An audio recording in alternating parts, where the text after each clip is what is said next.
Guys, welcome back to my channel. Episode 2 में आपका स्वागत है। पिछले एपिसोड में हमने देखा था कि सियोल के सामने ही उन लोगों ने ह्योन को मार दिया था और उसके बाद सियोल ने बदला लेने के लिए अपने पति को मार दिया था और उसके बाद उसने सुसाइड कर ली थी। उसके बाद हम आफ्टर लाइफ का सीन देखते हैं जहाँ सब लोग अपनी आफ्टर लाइफ की तरफ बढ़ रहे थे पर ह्योन वहीं बैठा रहता है। तभी वहाँ पर भगवान आकर उससे कहते हैं कि तुम किसका वेट कर रहे हो। तो ह्योन कहता है कि मैं सियोल से मिलना चाहता हूँ। तो भगवान कहते हैं कि तुम दोनों के मिलने से किसी का भी भला नहीं होगा, तो सब भूल जाओ और अपनी लाइफ में आगे बढ़ो। तो ह्योन मना कर देता है। तो भगवान उससे कहते हैं कि तुम अपने भाग्य को नहीं बदल सकते, तो अपनी जिद छोड़ो और अपनी न्यू लाइफ स्टार्ट करो। तो ह्योन कहता है कि मुझसे जो बन पड़ेगा मैं करूंगा, पर मैं सियोल से मिलकर रहूंगा। और फिर वो अपने और सियोल के साथ के पलों को याद करने लगता है जहाँ सियोल उससे तलवार चलाना सीखती थी और ऐसे ही ये दोनों एक दूसरे के क्लोज आए थे। एक दिन ह्योन सियोल से पूछता है कि तुम मार्शल आर्ट्स क्यों सीखना चाहती हो। तो वो बताती है कि जब मेरे पेरेंट्स मर गए थे तो मेरे दूर के रिलेटिव्स ने मुझे अपने पास रख लिया था। हालांकि मैं उनकी शुक्रगुजार हूँ कि उन्होंने मुझे बड़ा किया, पर मुझे पता चला है कि इसके पीछे भी उनका एक लालच था। वो मेरी शादी किसी बड़े और पावरफुल घर में कराना चाहते थे ताकि उनका फायदा हो, और मैं ऐसे बिकना नहीं चाहती। तो मैं मार्शल आर्ट सीखकर खुद को प्रोटेक्ट करना चाहती हूँ। तो ह्योन उसकी हेयर पिन निकाल कर उससे कहता है कि इससे मुझे मारो। तुमने कहा था ना कि तुम खुद को प्रोटेक्ट करना चाहती हो, तो लो मारो। वो ट्राई करती है पर नहीं कर पाती। तो वो उससे कहता है कि बताओ मैं तुम्हारा क्या करूँ। तुम वो भी नहीं करती जो मैं तुमसे करने के लिए कहता हूँ। रहने दो, तुमसे कुछ नहीं होगा। तो तुम एक काम करो, तुम मुझे हायर कर लो, मैं तुम्हें प्रोटेक्ट करूंगा।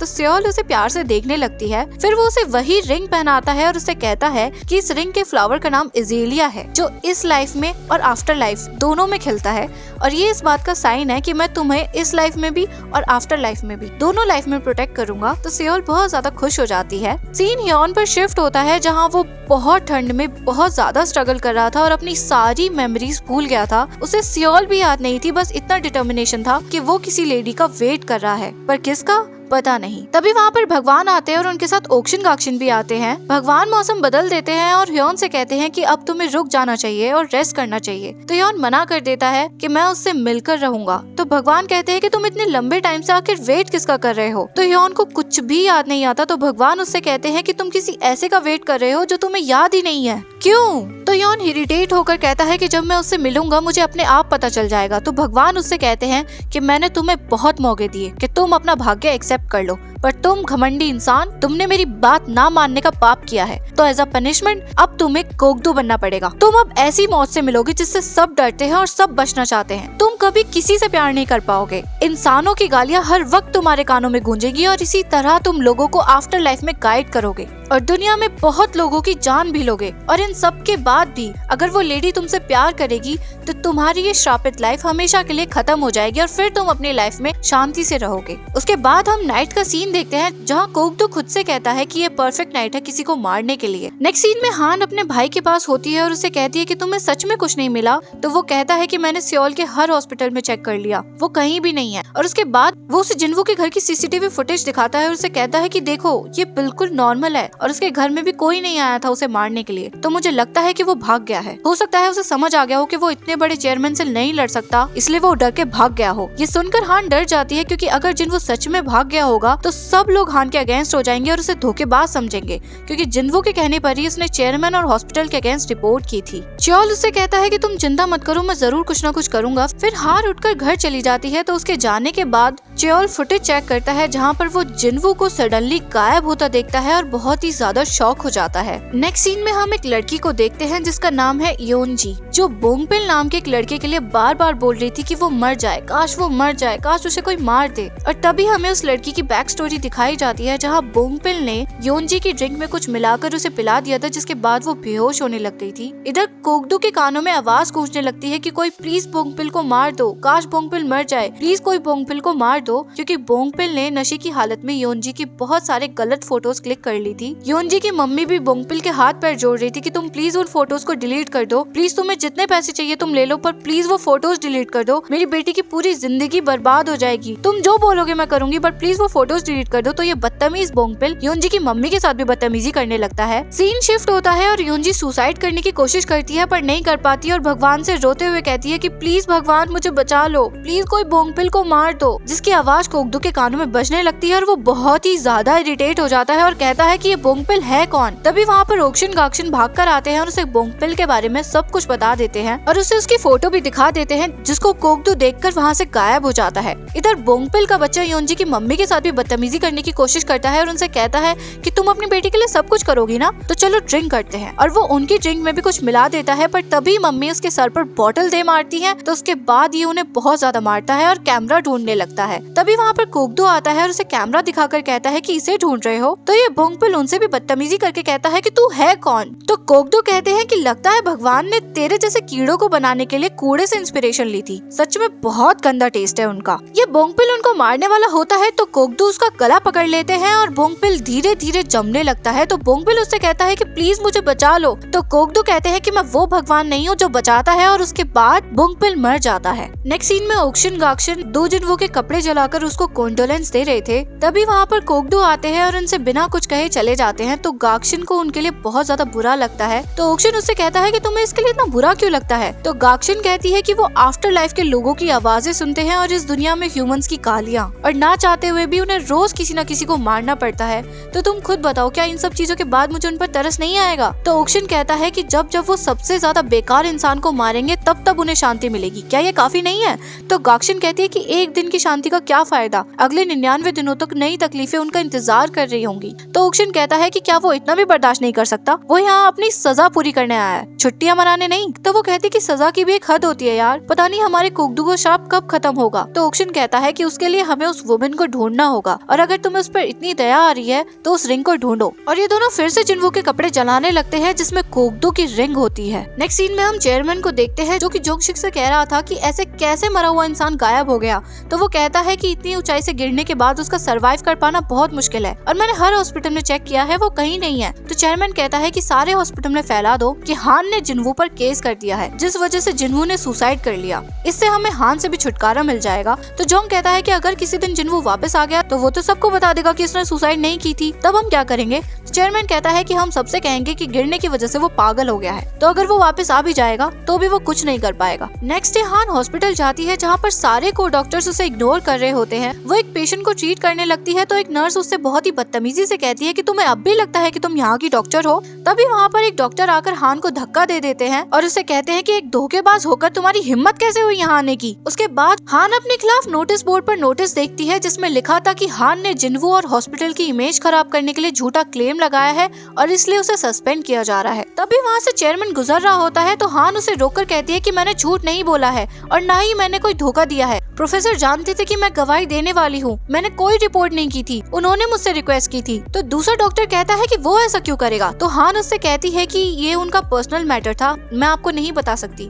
तो चेयरमैन कहता है कि यहाँ खड़े होकर ये सब बोलने का कोई फायदा नहीं है, जिन्वो को लेकर आओ तो अपने आप पता लग जाएगा कि कौन सच बोल रहा है। और ये कहकर वो वहाँ से चला जाता है। नेक्स्ट सीन में हान च्योल दो जिन्वो के घर का इंस्पेक्शन करने आता है और वहाँ आकर सोचता है कि यार वो गायब कैसे हो गया। इधर वो जिन्वो की फोटोज देखकर सैड हो रही थी कि आपने ऐसा कैसे कर दिया, आप ऐसा कैसे कर सकते हो, कम से कम एक बार तो मुझे बता दे कि आप इतना ज्यादा हार्ड टाइम फेस कर रहे हो। तभी हान वहाँ पर आकर दरवाजा पीटने लगती है और कहती है कि प्रोफेसर बाहर आइए, मुझे आपसे बात करनी है। तभी उसके पास उसके हॉस्पिटल और यूनिवर्सिटी दोनों से मैसेज आता है कि उसे डिसमिस कर दिया गया है, जो देखकर उसे बहुत ज्यादा गुस्सा आता है और वो कहती है कि मैं कैसे भी करके आपको ढूंढ कर रहूंगी और अपने हाथों से मारूंगी। तभी वहाँ पर वॉन आती है जिसे देखकर हान उसे पूछती है कि प्रोफेसर कहाँ है, प्लीज मुझे बताओ। तो वो कहती है कि पहली बात तो मुझे नहीं पता, और अगर मुझे पता भी होता ना तो भी मैं तुम्हें नहीं बताती। जिसके बाद इन दोनों में बहस होने लगती है और वो बहस हाथापाई तक पहुंच जाती है। तभी वहाँ पर च्योल आता है और इन दोनों को अलग करने लगता है। तो वॉन गलती से च्योल की नाक पर मुक्का मार देती है जिसकी वजह से उसकी नाक से खून आने लगता है। वॉन बिना सॉरी बोले जाने लगती है तो च्योल उससे गुस्से में कहता है कि तुम मुझे आज के बाद कहीं दिख मत जाना वरना मैं तुम्हें छोड़ूंगा नहीं। नेक्स्ट सीन में हान च्योल से पूछती है कि तुम्हें कुछ पता चला, तो वो मना कर देता है। फिर वो कुछ सोचता है और उसके बाद वो हान की आईडी से एक पोस्ट करता है और वो उस पर जिन्वो के फोटोज डालकर लिखता है कि इस आदमी का मेरी बेस्ट फ्रेंड से अफेयर चल रहा था और ये आदमी अपनी वाइफ की फैमिली के 1 बिलियन वॉन लेकर भाग गया है, अगर किसी को भी दिखे तो प्लीज हमें तुरंत इन्फॉर्म करे। तो हान कहते हैं कि ये थोड़ा ज्यादा नहीं हो गया। तो च्योल कहता है कि कोरिया दुनिया में सबसे टॉप पर आता है फ्रॉड क्राइम्स के मामले में, तो इसे पकड़ने का इससे अच्छा तरीका नहीं मिलेगा। नेक्स्ट सीन में ये पोस्ट लोगों में फैल जाता है और सब जिन्वो के बारे में गलत गलत बातें करने लगते हैं। तो कोगदू को फिर से ये सारी बातें सुनाई देने लगती हैं और वो बहुत ज्यादा परेशान हो जाते हैं। वो इरिटेट होकर भगवान से कहते हैं कि भगवान कम से कम थोड़ा सा तो रेस्ट लेने दो यार, चाहिए पनिशमेंट है फिर भी आपको हफ्ते में 5 दिन का काम करने का शेड्यूल रखना चाहिए ना, मैं भी भगवान हूँ, आप मेरे साथ ऐसा नहीं कर सकते हो। और ये जिन्वू का बच्चा है कौन? तभी ओक्शन गाक्शन वहाँ पर आते हैं तो गोकदू उनसे कहते हैं कि ये जिन्वू कौन है। तो ओक्शन कहता है जिन्वू क्यों, आपको जिन्वू के बारे में क्यों जानना है? तो गोकदू कहता है क्योंकि मैं उसे मारने वाला हूँ। तो ओक्शन कहता है कि जिन्वू तो आप ही हो, और हंसकर कहता है कि मुझे लगता है कि ज्यादा ठंड में रहने की वजह से आपका दिमाग खराब हो गया है। जिस बात को सुनकर के गोकदू को गुस्सा आ जाता है और वो उसे हवा में लटका देते हैं। इधर हान के पास मैसेजेस आने लगते हैं कि जिन्वू को योंगपो सिटी में देखा गया है। इधर गाक्शन गोकदू को पोस्ट दिखाती है तो गोकदू कहता है कि उसे ढूंढो जिसने ये पोस्ट डाली है, मैं उसे मार दूंगा। तो वो उसे हान की फोटो दिखाती है कि इसने ये पोस्ट डाली है। तो गोकदू उसे देखकर कहता है कि इसे मैंने कहीं तो देखा है, ओ ये वही है ना, इसे मुझे तभी मार देना चाहिए था। और फिर वो उसकी फोटो को दोबारा देख करके गायब हो जाता है। इधर हान जिन्वू को पार्क में ढूंढने आती है, तभी उसे फिर से वही व्हाइट डॉग दिखता है और उसे जिन्वू की याद आने लगती है। और तभी उसे गोकदू पीछे से आवाज लगाता है जिसे देखकर हान बहुत ज्यादा खुश हो जाती है, लेकिन तभी उसे देखकर उसका बैलेंस बिगड़ जाता है और वो गिर जाती है। तो गोकदू उसे टच करके बोलता है कि जिंदा हो, और उसे टच करते ही उसे अपनी लाइफ के पुराने विजन दिखता है तो वो कंफ्यूज हो जाता है। फिर हान उसे देखकर कहती है कि आप ठीक हो, आप कहाँ थे, और अगर आप ठीक थे तो आपने मुझे कॉल क्यों नहीं की? ये कहकर वो उसे उठाकर पटक देती है। तो गोकदू से हटाकर कहता है कि अगर तुम मेरे पास आई ना तो मैं तुम्हें मार दूंगा, पर छोड़ो मैं तुम्हें वैसे भी मारने वाला हूँ, वो भी बहुत बुरी मौत। और उसका गला पकड़ लेता है तो हान कहती है छोड़ो मुझे। तो गोकदू उसे छोड़ देता है और सोचने लगता है कि ये क्या हो रहा है, और वो फिर से उसका गला पकड़ लेता है। तो वो फिर से कहती है छोड़ो मुझे, मैंने कहा छोड़ो। तो वो फिर से उसे छोड़ देता है और खुद से कहता है कि ये हो क्या रहा है। और हान से कहता है कि तुम कौन हो, मुझे सच सच बताओ, मैंने इतने लोगों को मारा है पर मुझे कभी उन पर दया नहीं आई, पर मैं तुम्हारे साथ ऐसा क्यों हो रहा हूँ, मैं तुम्हें क्यों नहीं मार पा रहा। तो उसकी इतनी सारी अजीब बातें सुन करके हान कहती है कि मुझे लगता है कि गिरने की वजह से आपको एमनेशिया हो गया है और आपकी मेमोरी चली गई है, पर आप चिंता मत करो, मैं आपको ठीक कर दूंगी। तो गोकदू कहता है कि क्या बकवास कर रही हो, तुम मुझे क्यों ठीक करोगी? तो वो उसे कहती है कि हम पहली बार मिले हैं ना, तो हमें एक दूसरे को अच्छे से इंट्रोड्यूस करना चाहिए। मैं हान गेचोल और मैं एक डॉक्टर हूँ, और आप? तो गोकदू अपना नाम गोकदू बताकर मन में सोचने लगता है कि मैं पागल हो गया हूँ क्या, मैं इस इंसान को अपना नाम क्यों बता रहा हूँ। तो हान कहती है अच्छा गोकदू ग्रिम रीपर ना। तो गोकदू कहता है कि मैं ग्रिम रीपर नहीं हूँ। हान अपने मन में सोचने लगती है कि ये खुद को कोई और ही समझ रहे हैं, तो बेहतर होगा कि मैं इनकी हाँ में हाँ मिलाऊं। और उसके बाद वो उससे हाथ मिलाने के लिए अपना हाथ बढ़ाती है। तो वो उससे कहता है क्या दोबारा फेंकोगी मुझे? तो हान कहती है कि नहीं नहीं वो तो ऐसे ही। और फिर गोकदू इससे हाथ मिला लेता है और फिर हान को देखकर प्यारी सी स्माइल करने लगता है, पर तभी उसे रियलाइज होता है कि वो ये सब क्या कर रहा है, तो वो अपना हाथ हटा देता है। तभी हान के पास फोन का कॉल आता है और इतने में ही गोकदू वहाँ से गायब हो जाता है। तो हान फिर से इरिटेट हो जाती है। इधर गोकदू बारिश में भीग रहा होता है क्योंकि उसने कई सालों बाद बारिश को फील किया था और वो बहुत ज्यादा खुश हो रहा था कि लगता है वो टाइम आ गया है जब वो वुमेन आएगी और मुझे मेरे कर्ज से मुक्त कर देगी। तभी ओक्शन गाक्शन वहाँ आते हैं और उसे कहते हैं कि गोकदू सर आप इतने खुश कैसे हो? तो गोकदू ने बताता है कि मुझे वो वुमेन मिल गई है। अगले सीन में ये तीनों साथ बैठे होते हैं जहाँ पर गाक्शन कहती है कि सर गोकदू आपको तो उस वुमेन की शक्ल भी याद नहीं है, फिर आप इतने कॉन्फिडेंस से कैसे कह सकते हो कि वो वुमेन हान ही है? तो गोकदू कहता है कि उसे देखकर मेरा दिल पिघल जाता है यार, और तुम्हें वो रिंग याद है? जिस बात को सुनकर के गाक्शन को सोचने लगती है और सीन पास में जाता है जहाँ भगवान ने इन दोनों से कहा था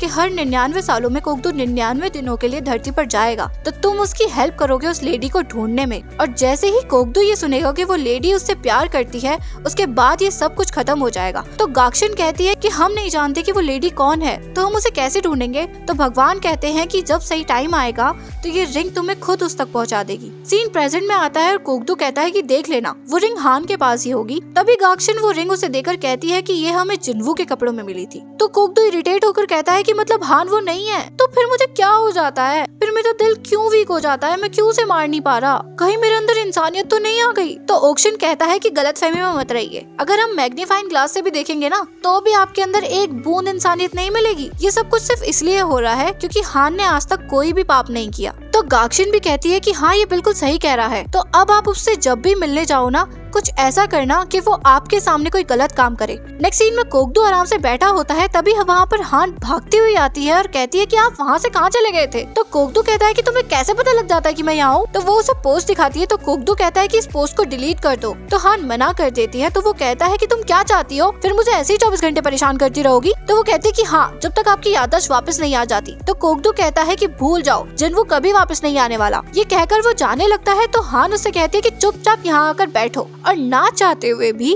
कोगदू के कदम अपने आप पीछे हो जाते हैं और वो चुपचाप बैठ जाता है। उसके बाद वो उसे हॉस्पिटल, चेयरमैन, डॉक्टर्स, उसकी मदर, सारी चीजों के बारे में बताती है, पर कोगदू से कोई रिस्पॉन्स नहीं देता। तो हान कहती है कि आपको पता है आपकी वजह से मेरी जॉब चली गई। तो कोगदू कहता है कि तुमने एक आदमी के लिए अपनी जॉब दाव पर लगा दी, इसका मतलब तुम उसे बहुत लाइक करती थी ना। वैसे तुम किसी और को नहीं जानती जिसके पास ये इन्फॉर्मेशन हो? तो वो कहती है कि हाँ है, डॉक्टर जी, उनके पास इन्फॉर्मेशन है, पर वो बहुत डरी हुई है। तो कोगदू कहता है कि तुम उसे ब्लैकमेल करो ताकि वो मान जाए। तो हान कहते हैं कि ये सब करना मुझे नहीं आता। तो कोगदू बड़े चालाक वे में कहता है कि मैं हूँ ना, मैं तुम्हारी हेल्प करूंगा, मैं उसकी वीकनेस ढूंढूंगा और उसे ब्लैकमेल करूंगा। कोगदू जानबूझकर ऐसा करता है ताकि हान कोई पाप कर दे और वो उसे मार सके। हान कहते हैं कि आपको अगर मेरी हेल्प ही करनी है ना, तो आप बस मेरे लिए एक छोटा सा झूठ बोल दो, क्योंकि लोगों को नहीं पता है कि आपकी याददाश्त जा चुकी है। तो बस आप इतना कह देना कि हान ने इसलिए रिपोर्ट किया था क्योंकि आपने ऐसा करने के लिए कहा था और मैंने आपको कोई धोखा नहीं दिया। बस आप डिसिप्लिनरी कमेटी में इतना कह देना। तो कोगदू मान जाता है और उससे कहता है कि अगर मैं कर दूंगा तो तुम वो पोस्ट डिलीट कर दोगी और दोबारा मुझे परेशान तो नहीं करोगी ना। तो हान मान जाती है।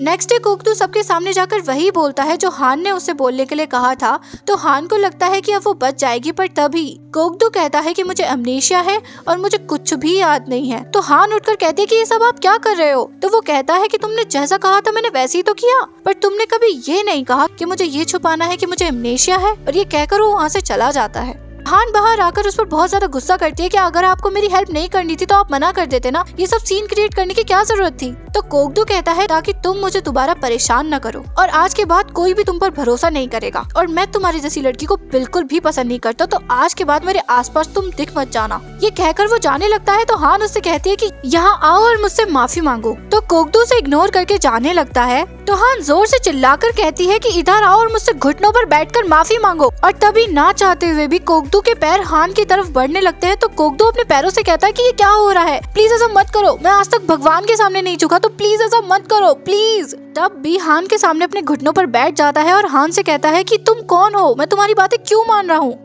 और उसे रिंग दिखाकर कहता है कि क्या तुम इस रिंग को जानती हो? तो हान कहती कि हाँ, अगर जानती भी हूँ तो क्या? तो कोगदू कहता है कि तुम जानती हो। और फिर वो हान को देखता है और उसे अपनी पुरानी लाइफ का विजन याद आ जाता है। तो वो हान से कहता है कि तुम सियोल हो ना, बोलो तुम सियोल हो ना। और इसी मोमेंट पे हमारा ये एपिसोड यहीं खत्म हो जाता है। अगर वीडियो पसंद आई हो तो प्लीज लाइक कर दीजिएगा, कमेंट कीजिएगा और अपने दोस्तों के साथ शेयर करना बिल्कुल भी मत भूलिएगा। मिलते हैं एपिसोड 3 में गाइस, तब तक के लिए बाय गाइस।